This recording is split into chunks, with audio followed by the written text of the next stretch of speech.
Kamusta po kayo? Bago po ang lahat, first things first.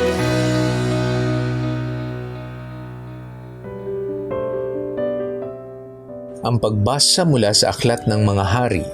Noong mga araw na iyon, ang Panginooy nagpakita kay Solomon sa panaginip. Ano ang ibig mong ibigay ko sa iyo? Sabihin mo, wika sa kanya. Sumagot si Solomon, Panginoon aking Diyos, ginawa mo akong hari bilang kahalili ng aking amang si David. Bagaman ako'y bata pa't walang karanasan, pinapamuno mo ako sa iyong bayan, sa bayang ito na hindi na mabilang sa dami. Bigyan mo ako ng isang pusong maunawain at marunong kumilala ng masama at magaling, sapagkat sino ang maaaring maghari sa bayan mong ito na napakalaki?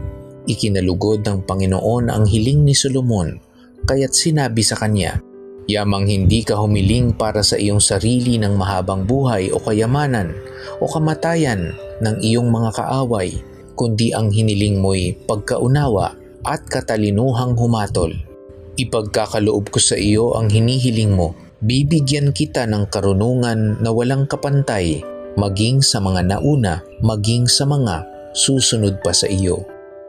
Ang salita ng Diyos. Salamat sa Diyos. Ano ba ang kailangan ng isang tao para maging magaling na leader? Ang daming mga aklat ngayon at mga pag-aaral tungkol sa leadership. Maraming mga theories paano mamuno. Pakinggan namin ang hiniling ni Solomon noong maging hari siya ng Israel. Kay Solomon ipinagkatiwala ni Haring David ang pagiging hari sa Israel. Pumunta si Solomon sa Gibeon upang doon maghandog sa Diyos. Wala pa noon ang templo ng Diyos sa Jerusalem. Pagbigay niya ng handog, nanaginip siya sa Gibeon.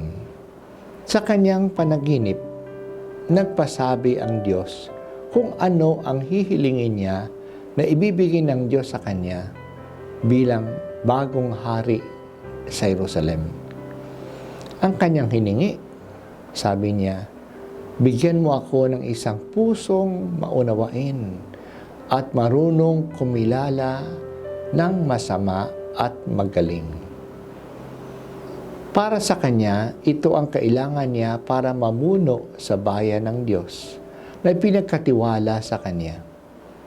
Ang hingi ni Solomon ay hindi para sa kanyang sarili, kundi ang para sa kanyang pagiging bagong tungkulin. Gusto niyang gawing mabuti ang pagiging hari. Kailangan para dito ng wisdom. Kailangan niya ng karunungan na malaman ang mabuti at ang masama. Natuwa ang Diyos sa kanyang hiningi. Hindi para sa kanyang sarili ang kanyang hiningi, kundi para sa kanyang gawain. Kaya binigyan siya ng karunungan ng Diyos. Naging kilala si Solomon sa kanyang wisdom. Naging maayos ang kanyang pamumuno at nakilala ito ng buong mundo. Na noon ang reyna ng Sheba ay pumunta sa Jerusalem upang pagmasdan at maranasan ang kanyang karunungan. Magaling ang kanyang pamamahala. Hangang-hanga ang reyna sa kanya.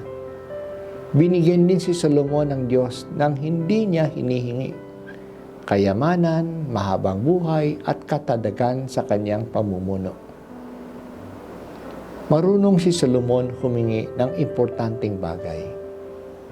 Para mamuno ng maayos, kailangan ng gift of discernment to know what is right and what is wrong, and what is the proper way of doing things. Mahina ang leadership ng ibang leaders kasi mali ang mga desisyon nila. O kaya mali sa timing ang kanilang desisyon. Kulang sila ng wisdom. Bahagi ng karunungan ay hindi lang tama ang desisyon, kundi gawin ang tama. Maraming mga tao na tama ang kanilang analysis, ngunit mali ang kanilang desisyon. At mali ang desisyon kasi hindi sila handang gumawa ng tama. May masasagasaan sa mga matuwid na dapat gawin at ayaw nila itong gawin. Siguro masasagasaan ang kasariling interes nila o ang interes ng kanilang kaibigan o kamag-anak. Kaya talagang kailangan ang wisdom, ang katwiran para sa maayos na pamumuno.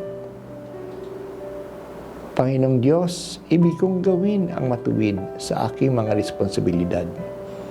Bigyan mo ako ng karunungan na galing sa iyong banal na Espiritu at patatagin mo ako na gawin ang matuwid.